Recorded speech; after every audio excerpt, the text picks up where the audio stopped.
Je me présente, moi je suis Namou Esso Jonas. Je suis l'oncle de l'enfant qui a été égorgé. Je suis le grand frère de son papa. Voilà. Donc le samedi 12 décembre, nous sommes quittés à Makori. Et je suis allé me chercher. Quand je suis arrivé à 19h, j'ai dépassé la maman de l'enfant. Elle est partie payer œuf.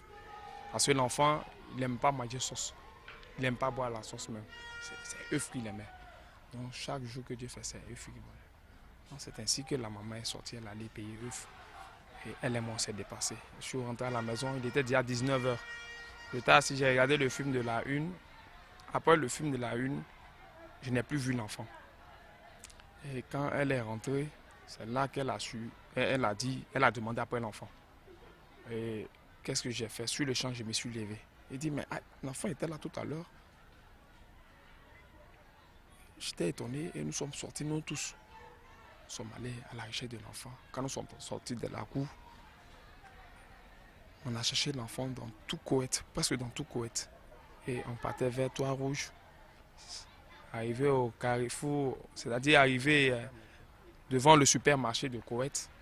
C'est ainsi qu'on a croisé un groupe de jeunes qui tenaient un jeune en main. Ce dernier, il avait une boîte de tomates plus un sac. Il a tapé une boîte de tomates plus un sac. La boîte de tomates, il y avait le sang humain. Et donc, c'est ainsi qu'on a suivi le groupe par les rumeurs. Les gens disaient qu'il a égorgé l'enfant, la tête de l'enfant même se trouve dans le sac qu'il a. Donc, j'étais seul, j'étais avec ma soeur. Donc, je ne pouvais pas intervenir. Parce qu'à Abidjan, c'est bizarre. Tu allais intervenir, ils vont dire non, il est complice. Donc, je n'ai pas pu intervenir, mais j'ai suivi le groupe. Et ils ont voulu le jeter dans le goto et il y a un qui a dit non, on n'a qu'à l'envoyer à la gendarmerie. C'est ainsi que moi nous avons suivi le groupe. Arrivé à la gendarmerie, ils ont saisi ce dernier et nous ont mis. Quand ils ont saisi ce dernier, ils ont chassé tout le monde. Et moi j'ai dit je ne peux pas partir parce que j'ai perdu mon neveu. Donc je ne peux pas partir. Et c'est ainsi que je suis allé. Ils m'ont dit si c'est comme ça. Quand il a fini de m'expliquer, ils m'ont dit bon, va au poste.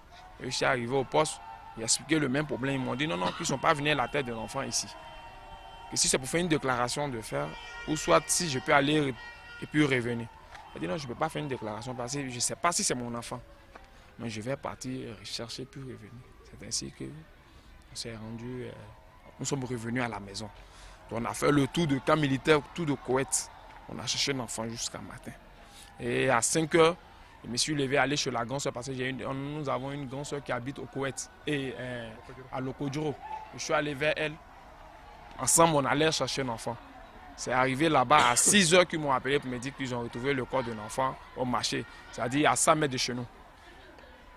Et je suis revenu. Quand je suis revenu, ils m'ont posé quelques questions, j'ai répondu et je suis allé à la gendarmerie. Arrivé à la gendarmerie, à l'entrée là, les gars m'ont dit justement c'est toi on attendait. Parce que ceux qui étaient des gardes, ils n'étaient pas encore descendus. Donc, ils m'ont dit c'est toi on attendait. Le petit a avoué que c'est lui qui a égorgé l'enfant.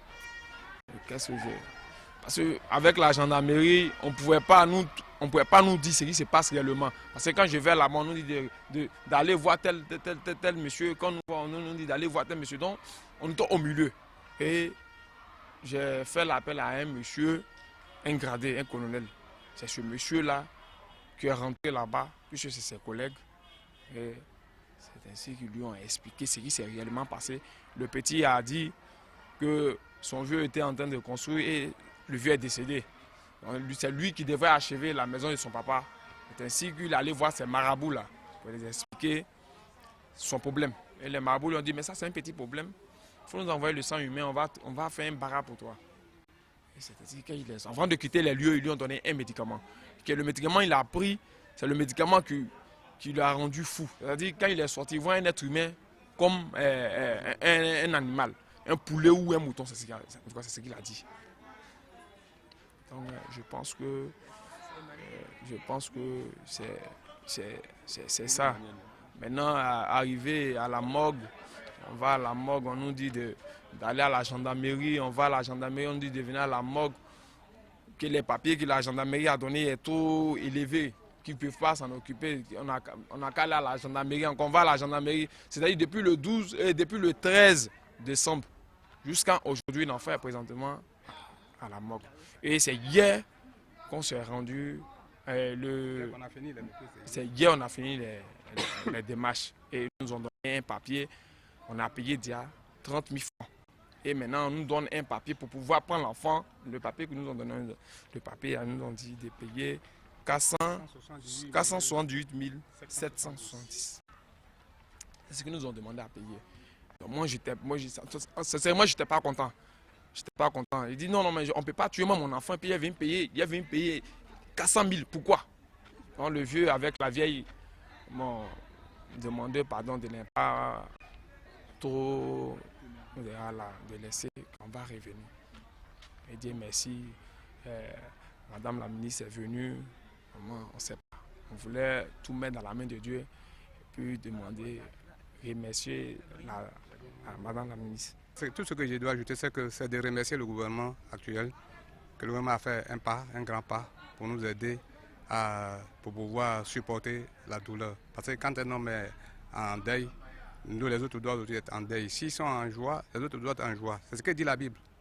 Mais ce qui est malheureux, c'est que l'enfant est la canne de vieillesse. On ne peut pas tuer ses enfants et puis nous allons rester comme ça. L'UNICEF fait quoi ici en Côte d'Ivoire? Ça coûte des enfants. Mais il faut que le gouvernement fasse face à ce genre de tuerie d'enfants. Ça fait 21 cas des enfants. Et il faut des rafles dans les quartiers. Il faut des rafles pour pouvoir calmer au moins un peu. Nous, pas à l'église, on nous dit de ne pas tuer. Mais aujourd'hui, la Côte d'Ivoire est devenue une boucherie d'enfants.